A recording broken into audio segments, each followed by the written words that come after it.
Hi, welcome to my podcast, Cleaning Up the Mental Mess. I'm your host, Dr. Caroline Leaf, and I am going to talk to you today about the importance of compassion and forgiveness and how this improves your well-being. And I'm going to do this using one of my absolute favorite TV shows that my kids introduced me to, and I got totally hooked and I've watched all of it, and that is Ted Lasso. So if you haven't yet watched Ted Lasso, I'm going to give you a little rundown, but if you have, then you'll know what I'm talking about, how amazing it is. And there's just so many great life lessons from this show. And I'm going to be doing quite a lot of this, taking films and shows in between different podcasts and analyzing that and just, giving us some mental health tips around this. But before we begin, if you want to know how you can support me, I'd love you to go and subscribe to my podcast, Cleaning Up Your Mental Mess, wherever you listen to podcasts, and follow me on YouTube, Dr. Caroline Leaf, and follow me on social media if you're not yet following me on social media. I really give you some amazing life-giving tips every single day just to help you manage the day-to-day uncertainties and challenges of life, to help us manage our mental health. And also share these podcasts with friends and family. Encourage them to subscribe. We all need help with our mental health. And a lot of the things that I discuss really are great things for discussion amongst yourselves as well, to help each other. So it's to help you and to help others, and to all of us to help each other help ourselves so we can improve our mental health.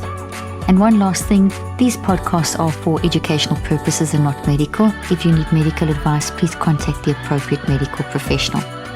Just a note before we begin today's episode, if you enjoy listening to my podcast and want to get access to exclusive ad-free bonus episodes, sign up today to become a Patreon member. Every month I will be releasing special bonus podcasts on topics you have requested, doing live Q&As and more. When you sign up today, you will get immediate access to 2 podcasts on topics I think are so important and pertinent: how to become less emotionally reactive, and how to capture and edit thoughts before they become harmful. You will also have access to exclusive digital downloads and become part of a special community. Sign up today at patreon.com/Dr. Caroline Leaf. The link will also be in the show notes. And now on to Ted Lasso and how compassion and forgiveness can improve your mental well-being. Well, as I said, I started to watch this absolutely great popular TV show on Apple TV this year called Ted Lasso. Some of you may have heard of it. Some of you may even watch it already, as I mentioned. But for those of you who don't know what the show is about, here is a little bit of a brief description. Jason Sudeikis plays Ted Lasso, who is an American football coach who was suddenly hired by a football club in England. And by football, I mean soccer. And however, he knows nothing about soccer, but he takes the job anyway. We find out early on that Hannah Waddingham, who plays a character named Rebecca, the owner of the club in England, recently got divorced from her husband, and they used to own the club together. Her ex-husband is a very prideful, awful man who cheated on her and treated her really badly. She ended up winning complete ownership of the club, and she actually intended to hire an inexperienced coach so that she could essentially ruin the reputation of the club as a way of getting back to hurt her husband, her ex-husband, in the way he had hurt her. Apparently the club was one of the things that he loved the most, and she was trying to ruin it to hurt him the way he hurt her. So kind of like a revenge plan. The character of Ted Lasso comes across as an all-around lovable and innocent and great, friendly, wonderful man. He truly wants to understand those around him, and he works hard at getting to know people and building deep, meaningful relationships. From the very first episode, he reaches out to Rebecca and starts to bring her homemade cookies that she loves so much. Little tiny acts of kindness. There's not a day that goes by that he doesn't do this small act of kindness. Rebecca, however, is so focused on getting back at her husband that she disregards the people that she has in her life in the present. It's like she doesn't see what's in front of her because she's so consumed by revenge because of the pain that she's in. She has an assistant named Higgins, played by Jeremy Swift, who she constantly puts down. And he's having a moral dilemma because he wants to work for her, but does not feel good about trying to destroy the club in the way that she's trying to destroy the club.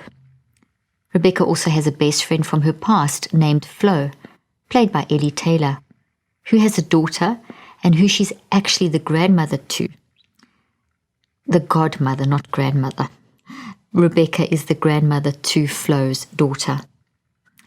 However, when her divorce happened and she set out to hurt her husband in the way he hurt her, she started losing contact with her best friend and her goddaughter. We see this in an exchange between them when the best friend explains how much she misses her friend, and the daughter explains how much she misses her godmother. And the daughter can't understand why this Rebecca is not in her life anymore.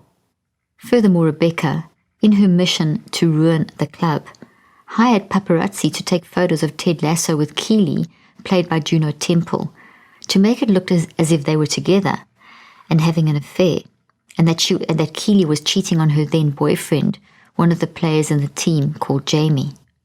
So she really made it out to look like they were doing something wrong, to hurt them, to hurt Jamie, to hurt Ted, to hurt Keely, because in her pain she didn't care who she was hurting. She just wanted to do whatever she could to just ruin the reputation of the people around her so she could destroy the club.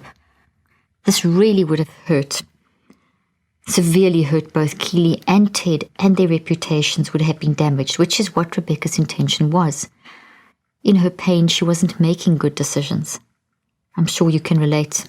Maybe this is what's happened to you in the past. I know I've done things like this where, you're in so much pain, you don't realize that you're lashing out in that pain and that hurts other people. In this particular episode where Rebecca hires the paparazzi, Keely managed to get the story not published. She managed to convince Rebecca. She confronted Rebecca and managed to get it not published. Rebecca had done this to Jason, this whole paparazzi thing, to try and embarrass him and ruin his reputation, and to Keely, even though they had been so kind to her. Both of them had been supportive and loving and kind and constantly reaching out to her. With this background and discussion of the show, I just saw a connection between how much pain Rebecca was in from the trauma that she went through with her husband, but also how much pain it was for her and causing her and the people in her life.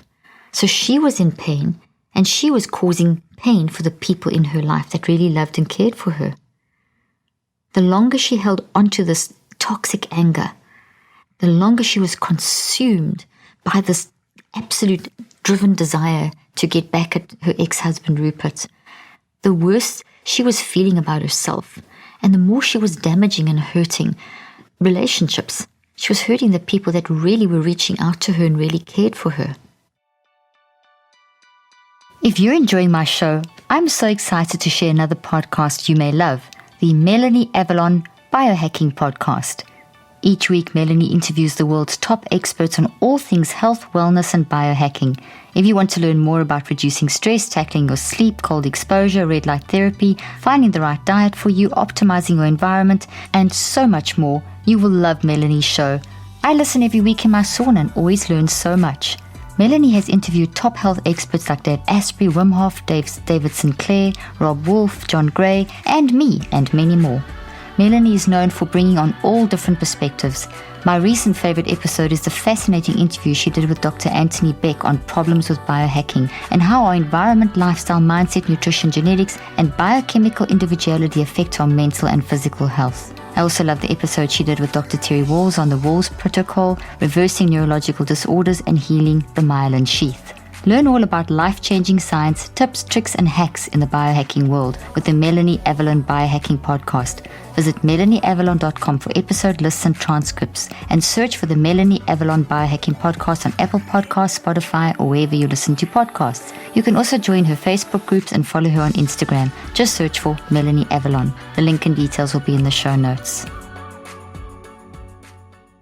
The first thing I want to say is that Rebecca's anger and hurt was very valid. What her husband had put her through, he was an awful man. He had mistreated her so much. and she was so incredibly hurt. So her anger and her pain was very, very valid. When we go through hard stuff, we're going to have emotions, and the first thing is to actually give yourself the compassion to accept that this is a messy situation, and the pain that you're feeling is part of trying to process this mess. If you suppress that and push it down, there's a really good chance that that it will come out in the wrong way, which is kind of what Rebecca was doing. Instead of trying to process through her pain, she actually took that pain and turned that energy from that pain into revenge. And because revenge is toxic and consuming, it ended up hurting her and making her even more toxic, as well as hurting those around her, as I mentioned. And that's this thing, when we have an experience like this terrible marriage that Rebecca had, for example, in this particular instance, that is an experience that has built into your brain and your body and your mind. It's become part of your psychoneurobiology. Every part of her has all these memories of the years of pain with her ex-husband. So it's real. You're feeling it in your mind, you're feeling it in your brain, you're feeling it in your body. It's real. That experience is a thought with memories built into it, like a tree has branches and roots. All the things Rupert did and all the experiences of the marriage were in the root part of that tree. And the branches and the tree trunk were the processing and Rebecca's interpretation. And everything was just so hurtful. And just every day there was more and more experience. And each experience was adding to these branches, to these trees, and more branches to the root system.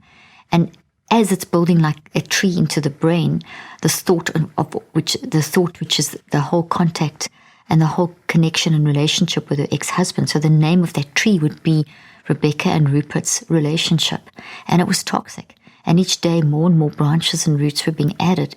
Each time Rupert did something and said something, there was more branches added to the root system. And immediately, as soon as the experience came into, Rebecca processed the experience into the root system, which is the source, which was Rupert and how he was treating her. Immediately, she processed that into the tree trunk. The tree trunk is the processing part.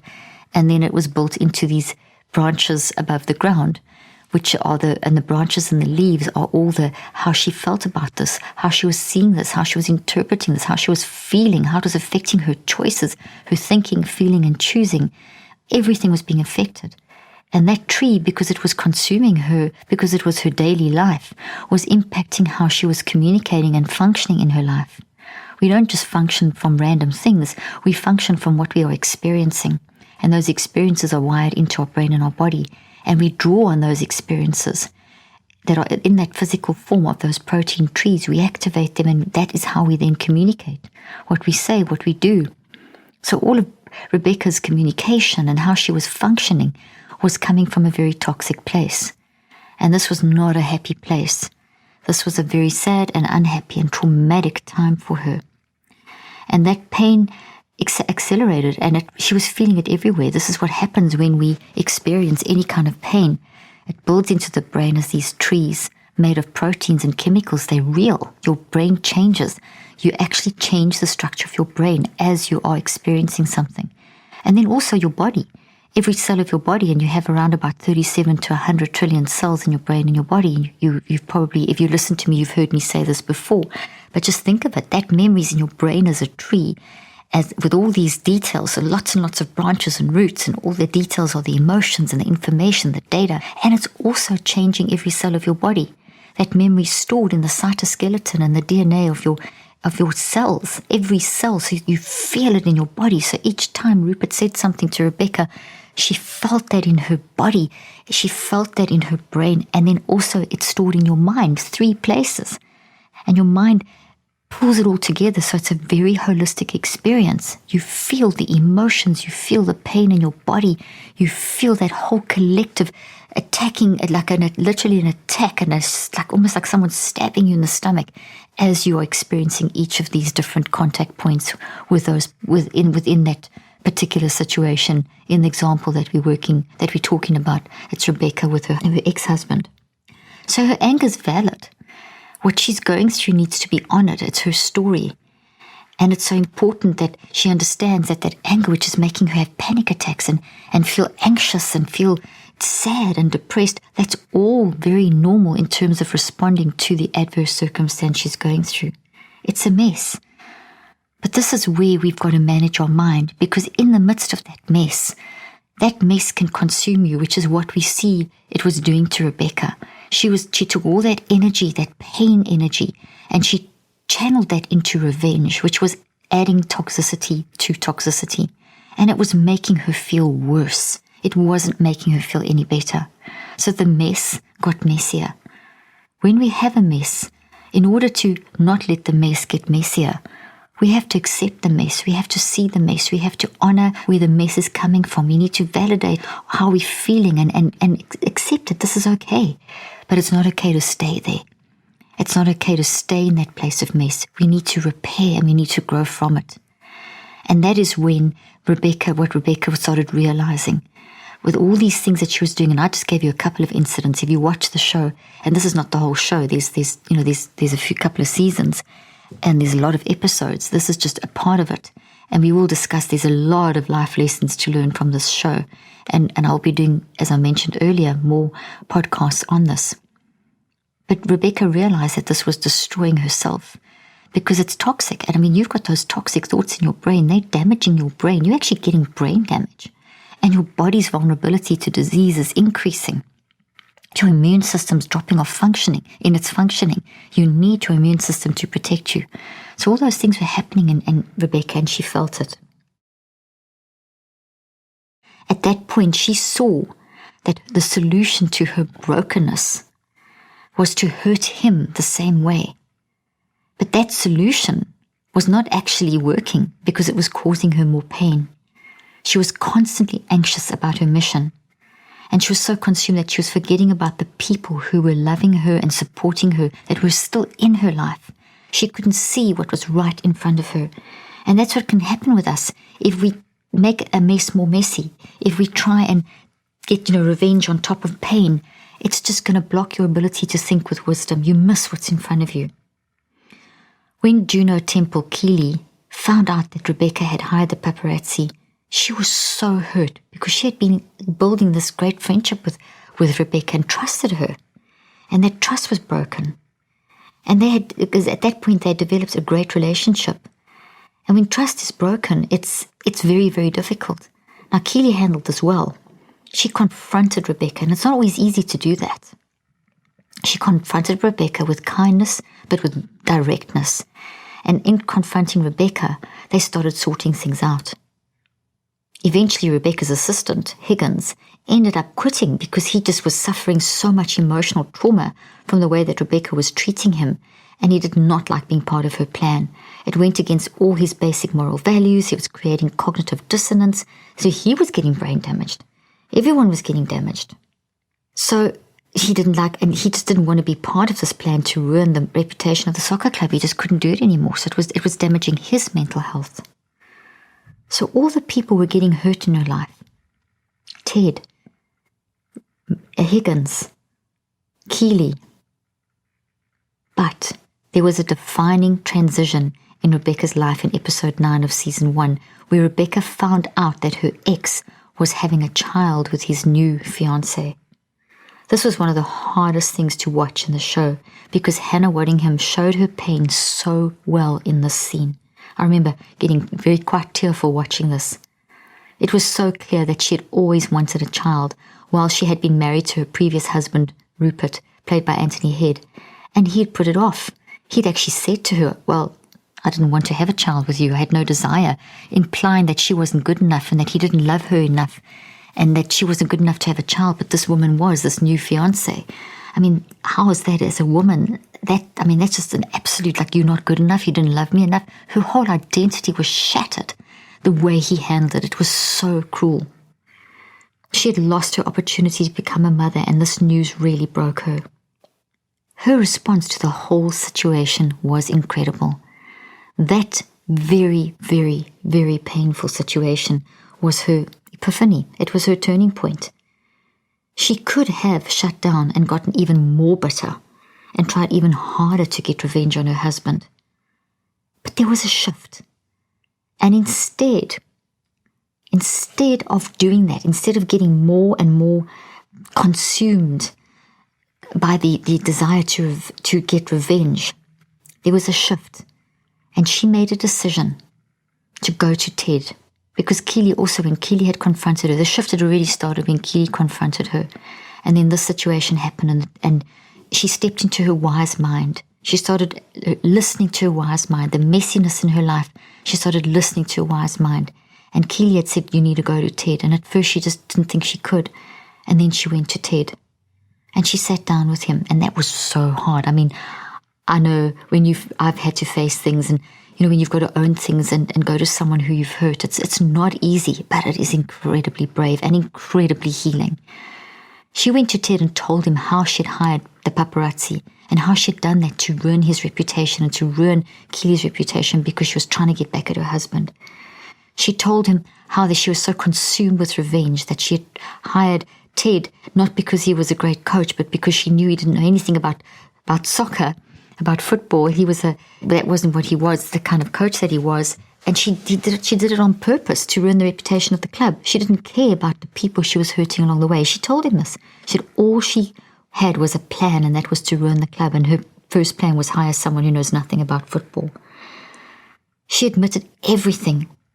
And she went to the people in her life and told them what she had done. Higgins as well, in that moment of brokenness. In that messiness, she started to repair and to grow. What was amazing was Ted's response. Ted responded with so much forgiveness and compassion that it completely shocked Rebecca. She had fully expected anger and hate from him because those were the emotions she had experienced from her ex-husband, and those were the emotions she had as a result of her grief from her trauma. But the anger that she had that had driven her to revenge had made her brokenness worse, and she recognized that. And she recognized that she would never have fully healed as long as she stayed in that toxic anger and revenge. When she experienced this compassion from Ted, she couldn't believe it, but she suddenly felt so free from the pain that she was experiencing. The talking and the decision to go to Ted and to tell him was already a massive part of her healing. But Ted's response, his compassion and his forgiveness was so healing. You could literally see a change in her facial expression and her whole body. Remember, we store every experience, and this experience where she was going to Ted and had prepared in her mind and had built the network in her mind that she's going to go and tell Ted everything. It was a whole mind, brain, body reaction, a whole mind, brain, body involvement. And when she actually confronted him, she pulled out that memory and she told him everything, and then it added more great stuff to that memory. So as she was talking, more and more beautiful roots and leaves were being built onto this memory of being open and being forgiven and getting this off her chest and getting that anger released. And so she was reconceptualizing and changing that toxic thought. And his compassion and his forgiveness helped in that process. It was as if a weight had been lifted. And we often talk about, I feel so weighed down by toxic thoughts. When you're hating someone and you're angry with someone or something like that, you feel, I've caught myself saying that, and we say it in general, I feel so weighed down.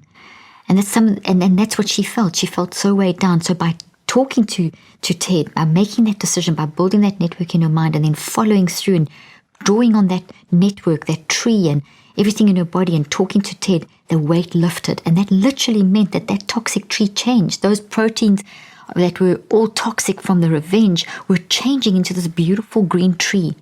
From the time Keely confronted her, to the time she saw that baby, to the time she heard about her ex-husband having a fiancée was pregnant, and to the time that she decided to then tell Ted everything, there was a transformation, a reconceptualization. It's a new year, which means a lot of people are making resolutions to eat better and find a body size that works best for them. But this can be extremely challenging and traumatic. There's so much information out there, so much judgment surrounding food choices, and so much conflicting advice that it's very hard to know what to eat to maintain a good state of mind and body. Thankfully, NOOM Weight takes a different approach to eating. The program is driven by a singular mission: to help as many people as possible live healthier lives through behavior change. They use the latest in proven behavioral science to empower people to take control of their health for good. And through a combination of psychology, technology, and human coaching, their platform has helped millions of users meet their personal health and wellness goals. Since using this program, I've learned so much about the relationship between what I eat, the best body size for me, and what I want in life. I have managed to make tweaks to what and when I eat daily to improve my mood and energy levels and better handle stress.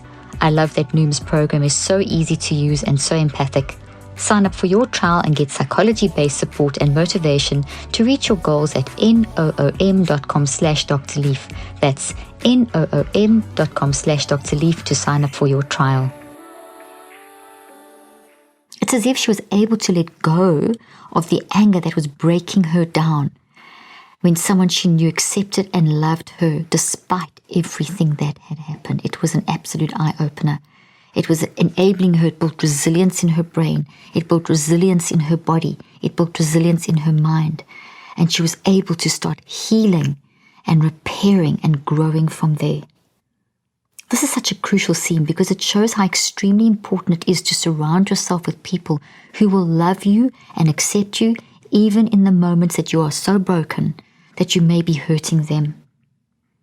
It also shows that you just never know how you will impact someone else. And if you show love and compassion to another human, you could literally end up transforming their life. That's what Ted did that day. He literally transformed her life. All humans need compassion and understanding. We are all struggling and all broken. Sometimes our brokenness causes us to do things that may hurt others in our life that we love. But true healing comes when we are able to seek out help and receive love and are able to receive that love into ourselves, that we can actually look at our mess with compassion for ourselves and kindness for ourselves, and then start healing from there, and then pour that compassion on others. True healing comes when you're able to seek out help and receive love and are able to admit and see how we are all connected and how our actions impact others. So just a little science fact here is that we are so connected that you can't hide anything.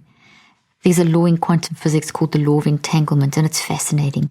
And it's when two particles are set in motion or put into a relationship with each other, no matter how far apart you separate them, if one turns this way, the other one will turn that way as well. In other words, there's an entangled relationship. Einstein used to call this spooky action at a distance, and didn't like it very much because it doesn't follow the laws of physics. You could be miles away from someone, but just and you can feel like you may not know exactly what they are and where they are and what they're doing, but by thinking toxic thoughts towards them, you're just making the relationship even worse, and they'll feel that. In some way, they'll feel that because of the quantum physics, because you're in relationship, because you had a relationship that maybe went sour for some reason, and you staying connected to that source. So unless you forgive, like Rebecca had to do, she literally had to release her husband. Forgiveness is a releasing. And she couldn't do it until she actually saw the pain that she was causing in other people's lives. And then she was able to then confront what she had done and go to the people that she had hurt, that loved her and supported her. And that it actually helped to disconnect that connection with Rupert. So think of that experience of Rupert as the toxic, wiry, ugly-looking tree. And if you've watched me, you've seen me hold up that tree often. And think of it literally having one long wire that's plugged into Rupert, and that's where the source of energy is coming from. And think of it as getting bigger and bigger with every revenge act that Rebecca was being consumed to carry out. And then see her being confronted by Keely and seeing that baby and going to Ted and that tree melting and going away and transforming, because energy is never lost in the brain. So all that energy is taken out of that toxic tree with the misfolded proteins and the neurochemical chaos and the electromagnetic chaos and the immune system creating inflammation and high levels of cortisol and high levels of homocysteine and damage in the brain and all these things.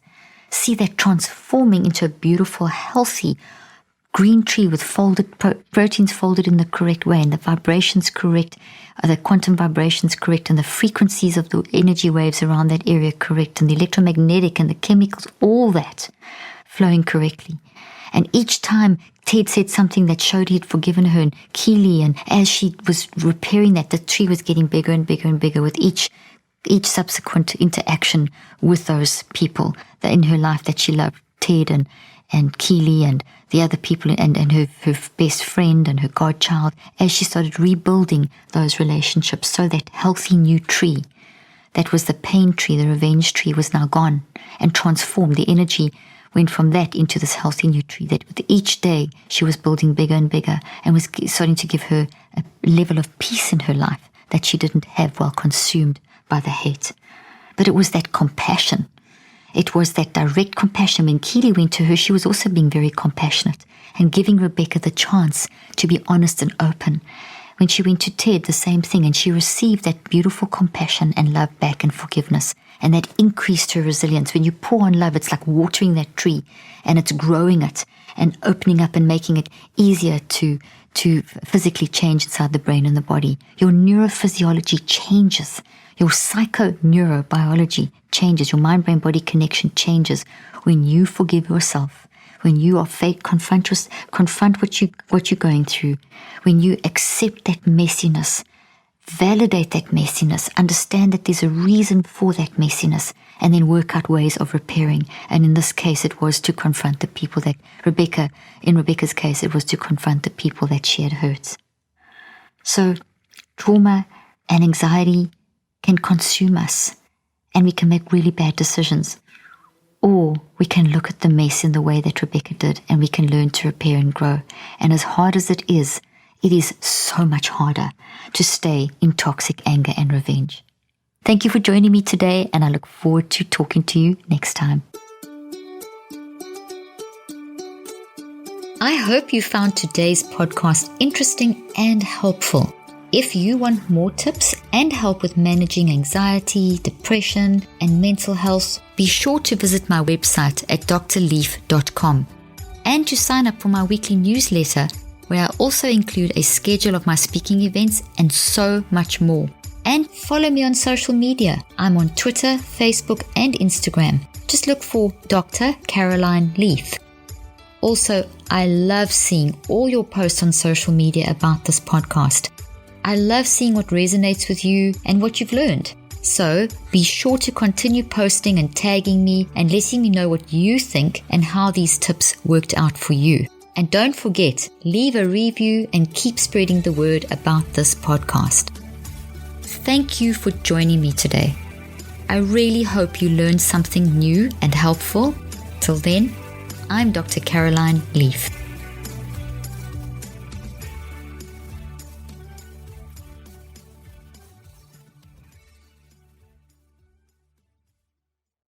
This podcast represents the opinions of myself and my guests. The content here should not be taken as medical advice. The content here is for educational and informational purposes only. Please consult your healthcare professional for any individual medical questions you may have. While we make every effort to ensure that the information we are sharing is accurate, we welcome any comments, suggestions, or corrections of errors.